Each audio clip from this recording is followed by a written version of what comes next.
I'm Yves La Rose, and you're watching Bywire. Everybody should be watching Bywire. Get your exclusives here. So Yves, no one really knows much about who you are as a person. So if you don't mind, I'm going to ask you just a couple of questions, just a bit about on your life. So could you tell us a bit about maybe your background? Where did you grow up? Where do you live? What part of the world do you live in today? And maybe tell us a little bit about your family. Sure. So I was fortunate to grow up in. So I'm French Canadian. I grew up in the capital of Canada, Ottawa.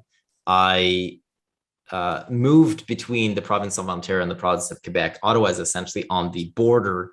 Quebec and Ontario are separated by a river. Well, just like Canada has water everywhere, but there's a really big river that separates both provinces. And so I lived on one side and on the other side and switched back and forth. But I'm French Canadian, and French Canadians in Canada typically are Catholic, and they have large families. So up until 1950s, 1960s in Canada, the church, or in Quebec, sorry, the church controlled the population. The church, so in Canada, provinces, or the equivalent of states in the US, provinces have authority over education. So health and education are the two largest portfolio holders, or the provinces. And so up until the 1950s, 1960s, the church controlled the schools in Quebec. And so all the schools were all run by nuns and priests. And the priests would come around to people's homes and if you had not made a baby, if you'd not had a child in a year, the church would say that was a sin because you were likely still engaging in the act of fornication. And so if there was no child present, you were sinning against God. That led to extremely large families. So we're talking about 8, 12 kids per family, everybody, all the time. So on both of my sides of the family, they're actually small, 7 on one side, 5 on the other side. So I have a lot of guys. And so my grandma on my dad's side had 5 boys, a set of twins and 5 boys. She always wanted a girl, never happened. On my mom's side of the family, large family as well, but then four guys. And so I grew up with a lot of uncles. And those uncles, a few of them were engineers, software engineers, electrical engineer, etc. So I grew up with a lot of computers around me. I grew up with being able to tinker with for me, toys, computers, a lot of computers. So I started building computers at a very young age. I built my first computer when I was around 6, started coding when I was 7, built a little dinky game using Visual Basic type of thing, science fair, giving away candy in the mall, people doing the races, whatever. And so I always grew up with computers. I always, really enjoyed that. And I was definitely a geek, definitely a nerd. I was a boy going to university. Definitely, you're going to be an engineer. All your uncles are engineers. You're going to go in engineering. So I started in software engineering, realized that wasn't for me.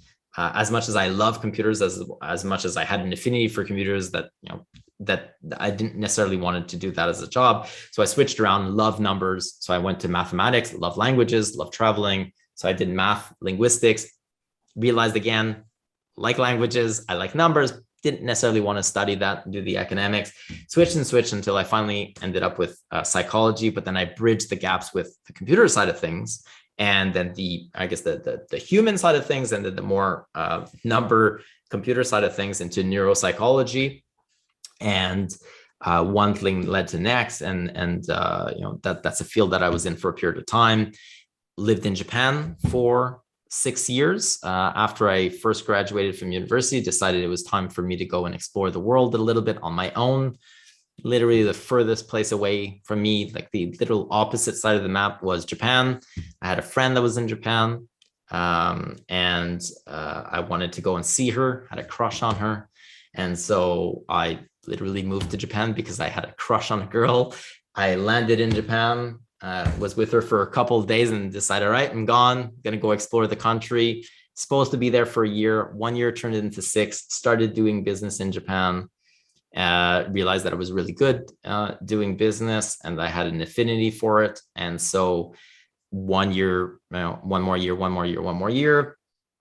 4th year in, or third year in, met a girl, became my girlfriend, became my wife, got married in Japan, decided to come back to Canada because the idea was always to come back. The idea was only to be there for a year, came back to Canada, went back to studies again, did another round of studies, and essentially was going to med school, had done all my prerequisites and was heading in that path because that was always the idea.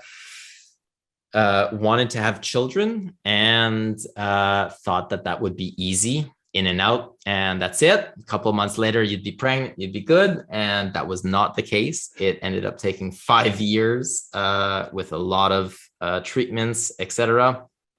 During that period of time, got poached by the government, started working for the federal government as an economist, as a behavioral economist, started applying the business that I had, the numbers that I had, the computers that I had, basically all of the knowledge and all the disciplines that I'd learned, the languages as well, into behavioral economics, pattern recognition and stuff for the federal government.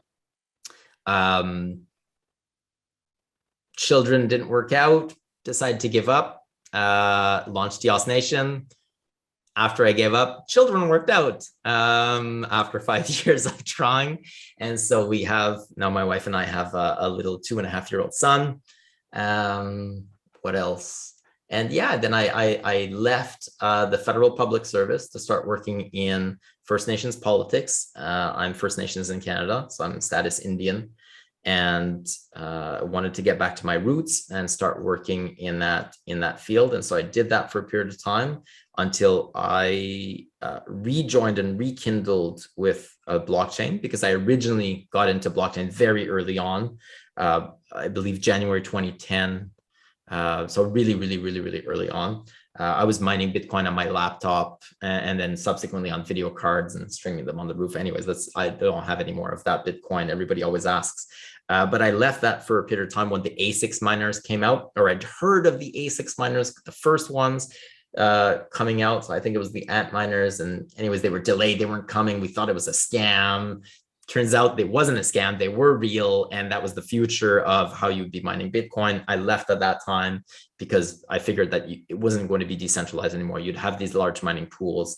I didn't envision it the way that it currently exists, but I figured that'd be something similar, and that the end user was no longer going to be relevant, let's say, in the ecosystem. And when I heard of delegated proof of stake with EOS, I thought this is it. This is how a regular person, just a regular Joe Blow nobody, can somehow gain enough value in the system, regardless of the amount of stake that they have, to be able to lead or to be able to be in a position of leadership. And here I am today. I mean, EOS Nation is really the odd block producer out in the top 21, not an exchange, not a whale, not producing on other chains, essentially a nobody in terms of networking and such prior to this. And me now leading the ENF. I'm literally a nobody. I'm in my 2-bedroom condominium that's 654 square feet big. I'm not rich by any means. I'm in, this is a green screen. I'm in the 2nd bedroom that also acts as a closet, as my office, as the storage room, as whatever it is we want to store here, so that our 2.5-year-old son doesn't get to it because he puts everything in his mouth. I'm just a regular guy. I'm just a regular dude. And somehow I lead the ENF, and somehow I've got a place within this ecosystem. I'm just a regular guy. I think you maybe were. And that's what attracted. Well, I still am. I don't have a car. I walk to do my groceries. We cook at home. We work. All I do is work. Really, all I do is work. I'm just a regular dude that just showed up every single day for the last 3.5 years. And to me, to say that DPoS is a failure, I don't think that's the case, because 3.5 years ago, when I read that white paper, that's exactly what I envisioned. A place where just a regular person could potentially have a seat at the table. And that's really what it is. And right now I've got 21 block producers that seek my counsel. And they have tons of tokens, and then other people that are not block producers that seek my counsel, and large token holders and small token holders. I'm just a regular dude that just showed up every day, that just put in the time, and that did nothing but this. And I think that, to me, for that, DPoS is an incredible success. Which other chain could there be a nobody standing in front of you doing an interview right now? Nobody. I can't think of another chain like that.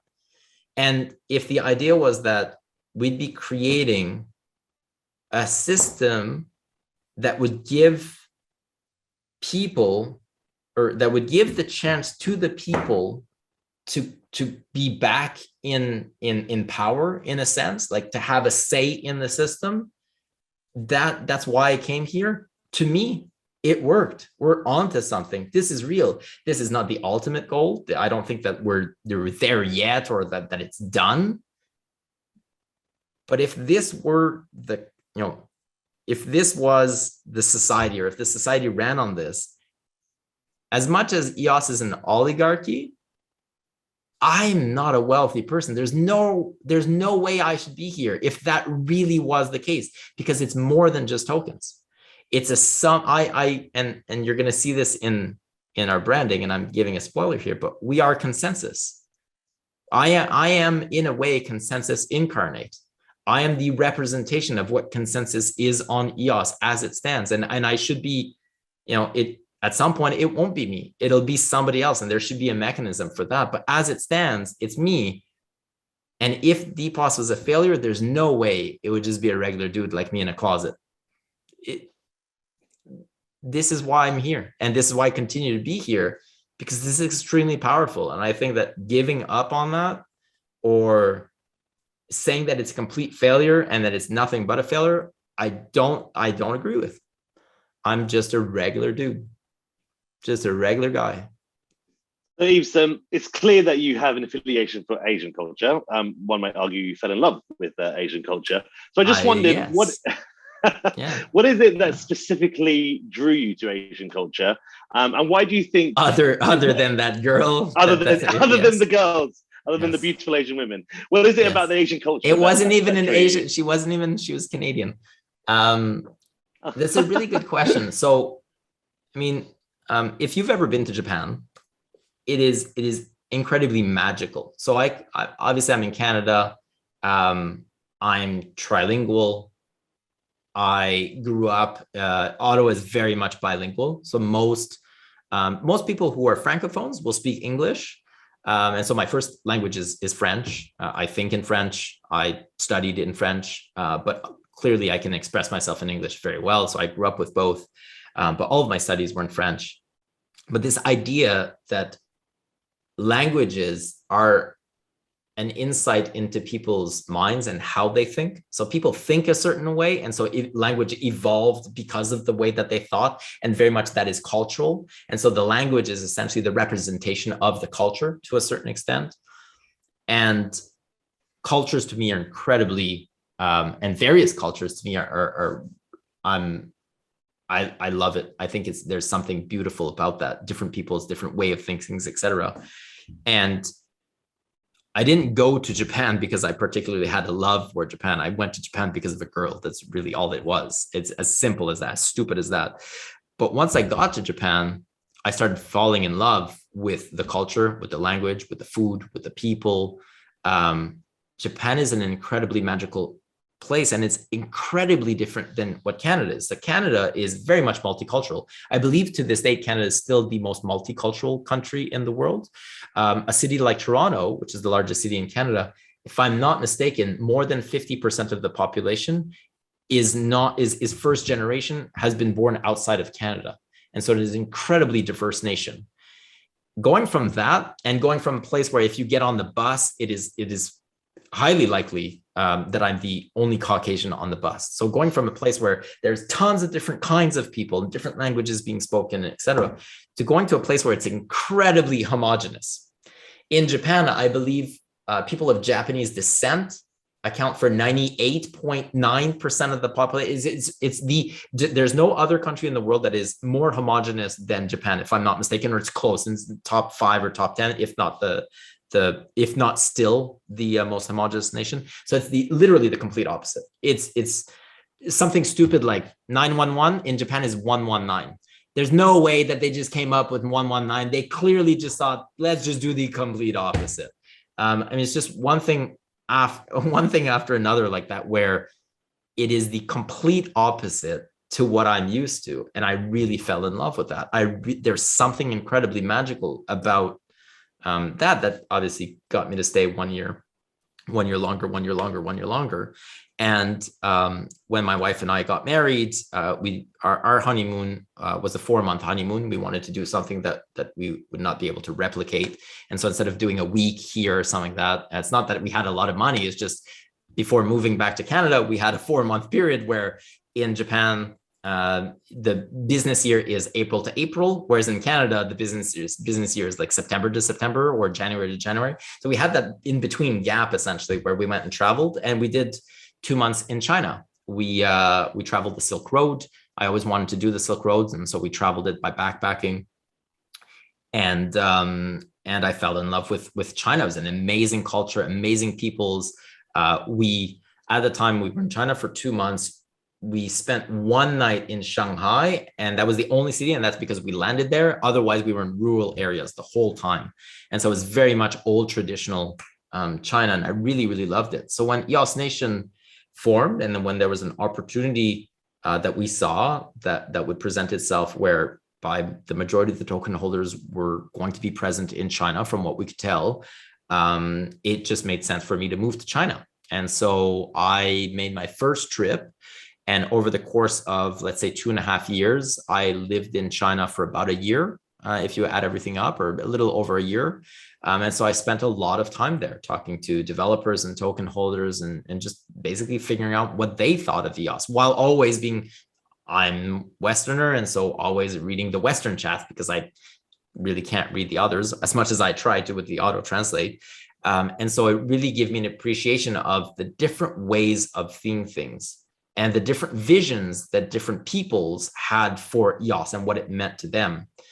And in a sense, I became the link. I became the one person in between, by de facto, the one person that was able to understand both sides. And that's probably why I'm able to do the ENF, because I'm the bridge between both to a certain extent.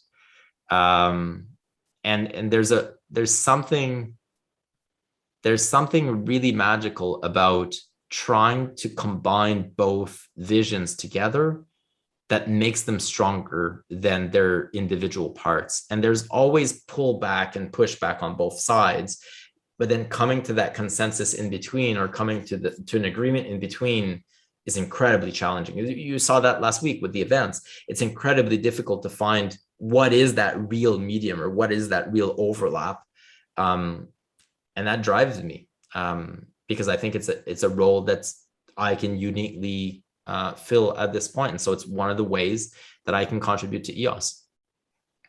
It's interesting. My next question was about your Twitter profile. You describe yourself as a globalist and a modern day samurai. And I'm going to ask you why you describe yourself as such and what that means to you. But I can already start to hear some of the hints as to the globalized side of your mind, and also the modern day samurai. But, in your own words, tell us, why have you described yourself in those terms? So I think people at this point kind of know that I'm pretty extreme as an individual. I'm very much opinionated. I'm very much passionate. I'm not normal. I'm pretty weird. I know that. Growing up, I was always a nerd. I'm not very social as an individual. It's not that I can't be social, but it's quite draining for me. So I'm definitely more of an introvert than an extrovert. And so even after doing this interview, I kind of need to take a step back and recharge in a way. Although Zoom has made this much easier. I don't feel the drain as much, but definitely when I'm in person and when I'm at events, it's very uncomfortable for me. I'm not a big fan of that. I do it because I have to, and there's kind of a rush to it, but it's also incredibly draining. And so I've always been odd. I'm just, to throw that out there, I'm weird. I know I'm weird, so people can call me weird. I'm okay with that. I know I'm weird. I think that that's actually cool. I don't want to be normal. The modern day samurai thing comes from the concept in Japan that I really fell in love with, whereby in Japan, typically, there's less disparity between people. So in North America, we tend to look down on people. We tend to judge others more so. We tend to elevate certain professions and elevate certain types of people, and we tend to look down or lower certain professions or certain types of individuals. And that's represented all throughout the society. And then it's apparent in income gaps. It's apparent in when you go outside and you see how people treat each other. And in Japan, there's this idea that no matter what you do, you bring value to the society. So as long as you bring value to the society, so there's a place for everybody and everything. And that what's important is that you do that one thing over and over and over, and you become a master at that one thing. And that's the samurai spirit, that no matter what it is what you do, you wake up in the morning, and that everything that you do is just to optimize for that one function. And that's what I do with EOS. I do nothing but EOS. And in that sense, I'm a modern day samurai where everything else is a distraction. I choose to do EOS, nothing but EOS. There's something romantic about being a modern day EOS samurai that I liked. And so I put it in my Twitter profile. The job is not finished. We still have so much work to do. And it's going to take everybody. If you've got a particular skill set, if there's something that you think you can do for EOS, my job right now is to figure out where you fit and how I can compensate you for it. It's really what we're trying to do with the ENF. Ultimately, one of our measures of success, going back to enabling developers, businesses, and individuals to work on EOS, ultimately, one of the best KPIs that we could attain would be that if close to 100% or as close to 100% as possible of people that want to contribute to EOS somehow contribute to EOS and are compensated for that. There's got to be a way for that to happen. Everybody's got something that they can contribute. We just need to figure out what that is, create systems in place that can extract that, essentially figure out what that is, and then put value on it so that people feel fulfilled. Essentially try to find everybody's ikigai. So what does the system need? What can you get paid for? What are you good at? And what do you love? Or what do you like to do? If we can find that for everybody, and if we can somehow scale that and make it into a system, EOS will be a force to reckon with. And that's what we're trying to do with the ENF.